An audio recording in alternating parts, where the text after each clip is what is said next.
Si Rodante Marcoleta ay kilala ng marami bilang isang matapang at madalas kontrobersyal na mambabatas, lalo na noong panahon ng ABS-CBN franchise renewal at sa kanyang mga pagbatikos sa Commission on Audit. Subalit, sa likod ng mga balita, may mga aspeto ng kanyang buhay at karera na hindi gaanong napag-uusapan. Narito ang ilang mga bagay na maaaring hindi alam ng nakararami tungkol sa kanya. Una, ang kanyang pinagmulan at edukasyon. Bagamat kilala siya sa politika, si Marcoleta ay may matatag na pundasyon sa batas at filosofiya.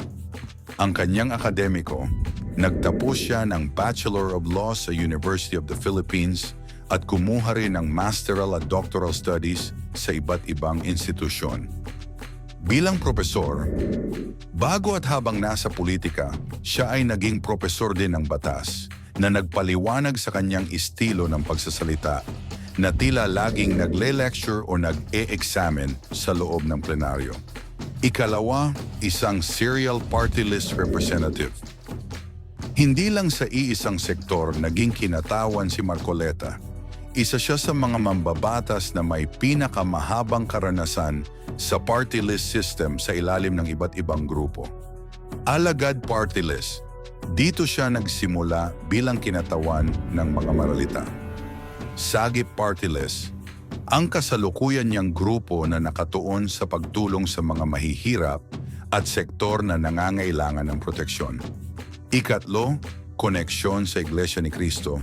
Madalas siyang iugnay sa Iglesia ni Cristo at hindi ito sikreto sa mga nasa loob ng politika. Ngunit maraming ordinaryong tao ang hindi nakakaalam na isa siyang aktibong miyembro. Ang kanyang mga paninindigan sa Kongreso ay madalas na nakasabay sa mga pulisiya o direksyon na pinapahalagahan ng naturang organisasyon.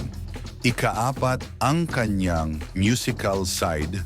Sa kabila ng kanyang seryosong imahe sa telebisyon, si Marcoleta ay mahilig sa musika.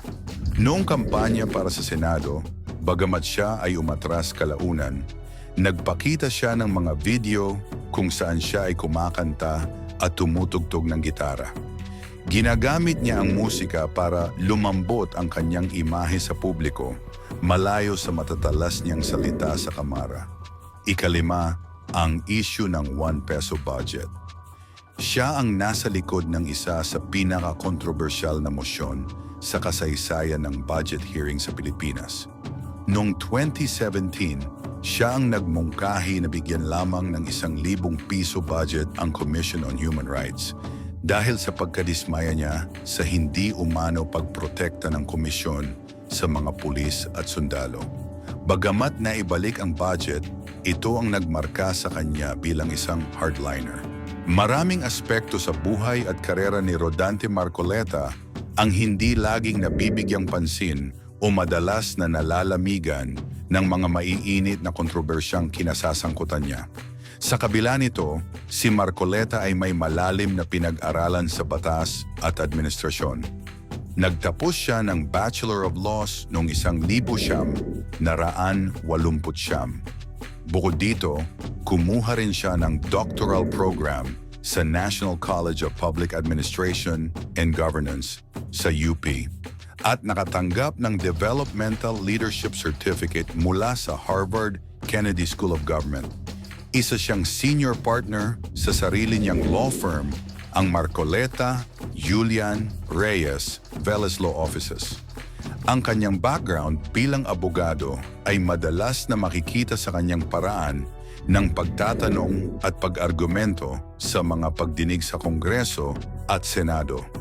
Siya din ay naging host ng mga programa sa Net25, ang himpilan na pagmamay-ari ng Eagle Broadcasting Corporation na konektado rin sa INC. Sa kabila ng kanyang imahe bilang kontrobersyal na mambabatas, meron siyang mga technical na kontribusyon sa paggawa ng batas. Siya ay isa sa mga principal author ng mga mahahalagang batas tulad ng Magna Carta of the Poor at ang Organic Law for the Bangsamoro Autonomous Region in Muslim Mindanao.